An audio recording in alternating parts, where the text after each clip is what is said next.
So not too bad in this case. All right. So for the next example, I have a logarithm of now again, we don't know the base. So therefore we're going to, we can presume that it's going to be a base 10.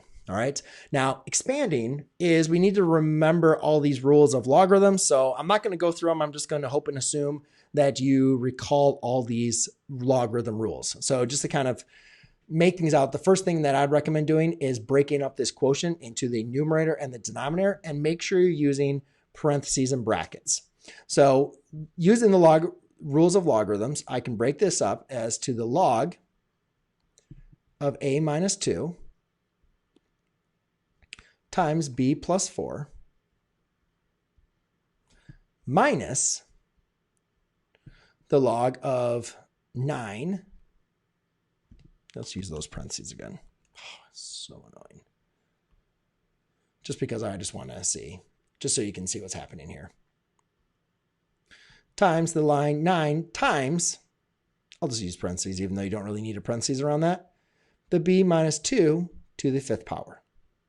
Okay, so that is the quotient property of logarithms for expansion. Now we can break apart the product of logarithms by using addition. So now I can break this up again and say, all right, this would be log of a minus 2 plus log of b plus 4. Oh, geez.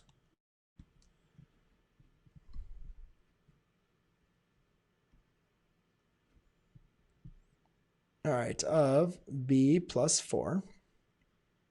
Okay, now again, the next thing is though, we don't want to just subtract and now do the same thing here, because we need to understand this whole expression here needs to be in my denominator. So again, I'm going to use brackets now to represent that this is going to be a collection, right? It's going to be an expression all of itself. So we're going to expand it, but we want to make sure we keep that expansion grouped together. That's why I'm inserting this bracket here. So this is going to be log of 9 plus the log. To save myself some time, you can take a power and write it down in front. 5 log of b minus 2. So the big mistake that people forget is they will not use this grouping. They will not insert these brackets.